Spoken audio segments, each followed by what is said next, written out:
El cuento de hoy es del escritor colombiano y maestro del realismo mágico Gabriel García Márquez y se llama El ahogado más hermoso del mundo. Los primeros niños que vieron el promontorio oscuro y sigiloso que se acercaba por el mar se hicieron la ilusión de que era un barco enemigo. Después vieron que no llevaba banderas ni arboladura y pensaron que fuera una ballena. Pero cuando quedó varado en la playa, le quitaron los matorrales de sargazos, los filamentos de medusas y los restos de cardúmenes y naufragios que llevaba encima, y solo entonces descubrieron que era un ahogado. Habían jugado con él toda la tarde, enterrándolo y desenterrándolo en la arena, cuando alguien los vio por casualidad y dio la voz de alarma en el pueblo. Los hombres que lo cargaron hasta la casa más próxima notaron que pesaba más que todos los muertos conocidos, casi tanto como un caballo, y se dijeron que tal vez había estado demasiado tiempo a la deriva y que el agua se le había metido dentro de los huesos. Cuando lo tendieron en el suelo, vieron que había sido mucho más grande que todos los hombres, pues apenas si cabía en la casa. Pero pensaron que tal vez la facultad de seguir creciendo después de la muerte estaba en la naturaleza de ciertos ahogados. Tenía el olor del mar, y solo la forma permitía suponer que era el cadáver de un ser humano, porque su piel estaba revestida de una coraza de rémora y de lodo. No tuvieron que limpiarle la cara para saber que era un muerto ajeno. El pueblo tenía apenas unas 20 casas de tablas, con patios de piedras sin flores, desperdigadas en el extremo de un cabo desértico. La tierra era tan escasa que las madres andaban siempre con el temor de que el viento se llevara a los niños, y a los pocos muertos que les iban causando los años tenían que tirarlos en los acantilados. Pero el mar era manso y pródigo, y todos los hombres cabían en 7 botes. Así que cuando encontraron el ahogado, les bastó con mirarse los unos a los otros para darse cuenta de que estaban completos. Aquella noche no salieron a trabajar en el mar. Mientras los hombres averiguaban si no faltaba alguien en los pueblos vecinos, las mujeres se quedaron cuidando al ahogado. Le quitaron el lodo con tapones de esparto, le desenredaron del cabello los abrojos submarinos y le rasparon la rémora con fierros de descamar pescados. A medida que lo hacían, notaron que su vegetación era de océanos remotos y de aguas profundas, y que sus ropas estaban en piltrafas como si hubiera navegado entre laberintos de corales. Notaron también que sobrellevaba la muerte con altivez, pues no tenía el semblante solitario de otros ahogados del mar, ni tampoco la catadura sórdida y menesterosa de los ahogados fluviales. Pero solamente cuando acabaron de limpiarlo, tuvieron conciencia de la clase de hombre que era, y entonces se quedaron sin aliento. No solo era el más alto, el más fuerte, el más viril y el mejor armado que hubieran visto jamás, sino que todavía, cuando lo estaban viendo, no les cabía en la imaginación.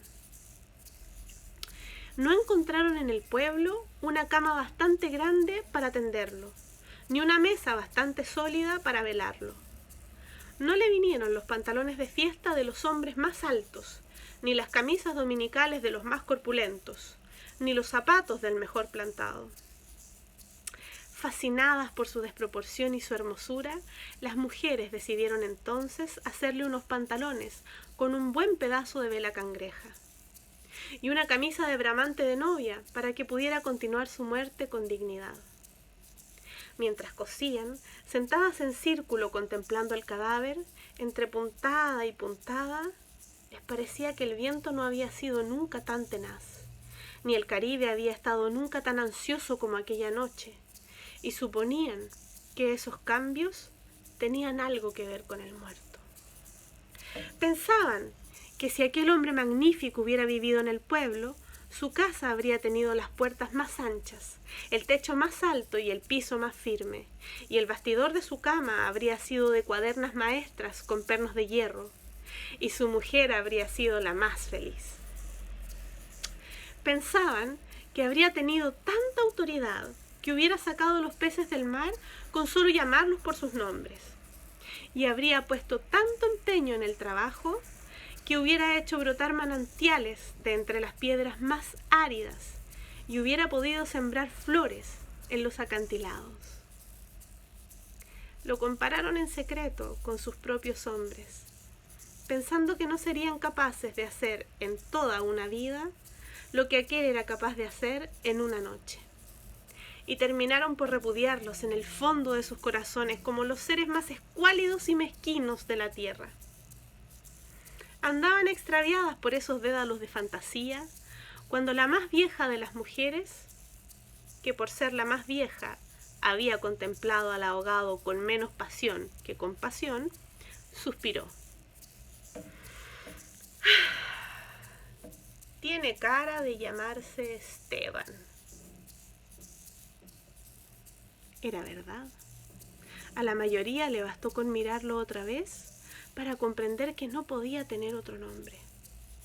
Las más porfiadas, que eran las más jóvenes, se mantuvieron con la ilusión de que al ponerle ropa, tendido entre flores y con unos zapatos de charol, pudiera llamarse Lautaro. Pero fue una ilusión vana. El lienzo resultó escaso. Los pantalones mal cortados y peor cosidos le quedaron estrechos, y las fuerzas ocultas de su corazón hacían saltar los botones de la camisa. Después de la medianoche, se adelgazaron los silbidos del viento y el mar cayó en el sopor del miércoles. El silencio acabó con las últimas dudas. Era Esteban. Las mujeres que lo habían vestido, las que lo habían peinado, las que le habían cortado las uñas y raspado la barba, no pudieron reprimir un sentimiento de estremecimiento y compasión cuando tuvieron que resignarse a dejarlo tirado por los suelos. Fue entonces cuando comprendieron cuánto debió haber sido de infeliz con aquel cuerpo descomunal, si hasta después de muerto le estorbaba. Lo vieron condenado en vida, a pasar de medio lado por las puertas, a descalabrarse con los travesaños, a permanecer de pie en las visitas, sin saber qué hacer con sus tiernas y rosadas manos de buey de mar, mientras la dueña de la casa buscaba la silla más resistente y le suplicaba, muerta de miedo: «Siéntese aquí, Esteban, hágame el favor». Y él, recostado contra las paredes, sonriendo: «No se preocupe, señora, así estoy bien», con los talones en carne viva y las espaldas escaldadas de tanto repetir lo mismo en todas las visitas. «No se preocupe, señora, así estoy bien», solo para no pasar la vergüenza de desbaratar la silla, y acaso sin haber sabido nunca que quienes le decían «No te vayas, Esteban, espérate siquiera que hierva el café», eran los mismos que después susurraban «Ya se fue el tonto grande, ya se fue el bobo, qué bueno, ya se fue el tonto hermoso». Esto pensaban las mujeres frente al cadáver un poco antes del amanecer. Más tarde, cuando le taparon la cara con un pañuelo para que no le molestara la luz, lo vieron tan muerto para siempre, tan indefenso, tan parecido a sus hombres, que se les abrieron las primeras grietas en el corazón. Fue una de las más jóvenes la que empezó a sollozar. Las otras, alentándose entre sí, pasaron de los suspiros a los lamentos, y mientras más sollozaban, más deseos sentían de llorar, porque el ahogado se les iba volviendo cada vez más Esteban, hasta que lo lloraron tanto que fue el hombre más desvalido de la tierra, el más manso y el más servicial, el pobre Esteban. Así que cuando los hombres volvieron con la noticia de que el ahogado no era tampoco de los pueblos vecinos, ellas sintieron un vacío de júbilo entre las lágrimas. «Bendito sea Dios, es nuestro». Los hombres creyeron que aquellos aspavientos no eran más que frivolidades de mujer. Cansados de las tortuosas averiguaciones de la noche, lo único que querían era quitarse de una vez el estorbo de intruso antes de que prendiera el sol bravo de aquel día árido y sin viento. Improvisaron unas angarillas con restos de trinquetes y botavaras y las amarraron con carlingas de altura para que resistieran el peso del cuerpo hasta los acantilados. Quisieron encadenarle a los tobillos un ancla de buque mercante para que fondeara sin tropiezos en los mares más profundos, donde los peces son ciegos y los buzos se mueren de nostalgia. De manera que las malas corrientes no fueran a devolverlo a la orilla, como había sucedido con otros cuerpos. Pero mientras más se apresuraban, más cosas se les ocurrían a las mujeres para perder el tiempo. Andaban como gallinas asustadas, picoteando amuletos de mar en los arcones, o estorbando por aquí porque querían ponerle al ahogado los escapularios del buen viento. Otras, estorbando allá para abrocharle una pulsera de orientación.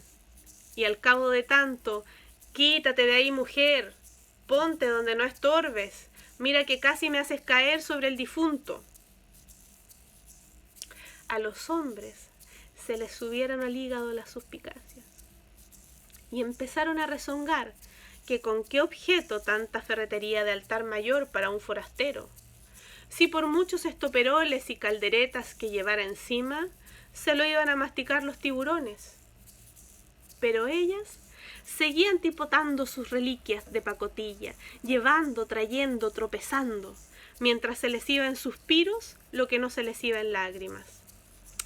Así que los hombres terminaron por despotricar que de cuando acá semejante alboroto por un muerto al garete, un ahogado de nadie, un fiambre de mierda.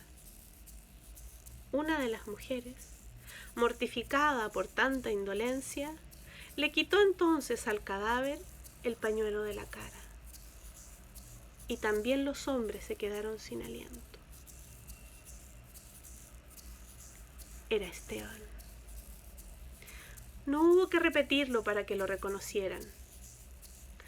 Si les hubieran dicho Sir Walter Raleigh, quizás hasta ellos se habían impresionado con su acento de gringo, con su guacamaya en el hombro, con su arcabuz de matar caníbales. Pero Esteban solamente podía ser uno, en todo el mundo. Y ahí estaba, tirado como un sábalo, sin botines, con unos pantalones de 7 mecinos y esas uñas rocallosas que solo podían cortarse a cuchillo. Bastó con que le quitaran el pañuelo de la cara para darse cuenta de que estaba avergonzado, de que no tenía la culpa de ser tan grande, ni tan pesado, ni tan hermoso. Y si hubiera sabido que aquello iba a suceder, habría buscado un lugar más discreto para ahogarse. En serio, me hubiera amarrado yo mismo una áncora de galeón en el cuello y hubiera trastabillado, como quien no quiere la cosa, por los acantilados, para no andar ahora estorbando con este muerto de miércoles, como dicen ustedes, para no molestar a nadie con esta porquería de fiambre que no tiene nada que ver conmigo. Había tanta verdad en su modo de estar que hasta los hombres más suspicaces, los que sentían amargas las minuciosas noches del mar, temiendo que sus mujeres se cansaran de soñar con ellos para soñar con los ahogados, hasta esos y otros más duros se estremecieron en los tuétanos con la sinceridad de Esteban. Fue así como le hicieron los funerales más espléndidos que podían concebirse para un ahogado expósito. Algunas mujeres que habían ido a buscar flores en los pueblos vecinos regresaron con otras que no creían lo que les contaban, y éstas se fueron por más flores cuando vieron al muerto, y llevaron más y más, hasta que hubo tantas flores y tanta gente que apenas si se podía caminar. A última hora les dolió devolverlo huérfano a las aguas, y le dieron un padre y una madre de entre los mejores, y otros se le hicieron hermanos, tíos y primos, Así que a través de él, todos los habitantes del pueblo terminaron por ser parientes entre sí. Algunos marineros que oyeron el llanto a distancia perdieron la certeza del rumbo, y se supo de uno que se hizo amarrar al palo mayor, recordando antiguas fábulas de sirenas. Mientras se disputaban el privilegio de llevarlo en hombros por la pendiente escarpada de los acantilados, hombres y mujeres tuvieron conciencia por primera vez de la desolación de sus calles, la aridez de sus patios, la estrechez de sus sueños, frente al esplendor y la hermosura de su ahogado. Lo soltaron sin ancla, para que volviera si quería, y cuando lo quisiera. Y todos retuvieron el aliento durante la fracción de siglos que demoró la caída del cuerpo hasta el abismo. No tuvieron la necesidad de mirarse los unos a los otros para darse cuenta de que ya no estaban completos, ni volverían a estarlo jamás. Pero también sabían que todo sería diferente desde entonces, que sus casas iban a tener las puertas más anchas, los techos más altos, los pisos más firmes, para que el recuerdo de Esteban pudiera andar por todas partes sin tropezar con los travesaños, y que nadie se atreviera a susurrar en el futuro: ya se fue el bobo grande, qué lástima, ya murió el tonto hermoso. Porque ellos iban a pintar la fachada de colores alegres para eternizar la memoria de Esteban, y se iban a romper el espinazo, excavando manantiales en las piedras, sembrando flores en los acantilados para que en los amaneceres de los años venturos los pasajeros de los grandes barcos despertaran sofocados por un olor de jardines en alta mar, y el capitán tuviera que bajar de su alcázar con su uniforme de gala, con su astrolabio, su estrella polar y su ristra de medallas de guerra, y señalando en el promontorio de rosas en el horizonte del Caribe, dijera en 14 idiomas: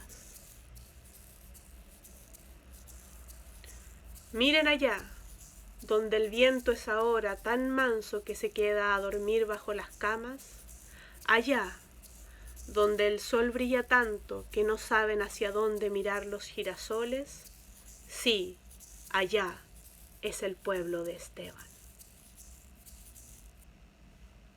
Fin. Nos vemos a la vuelta de la página.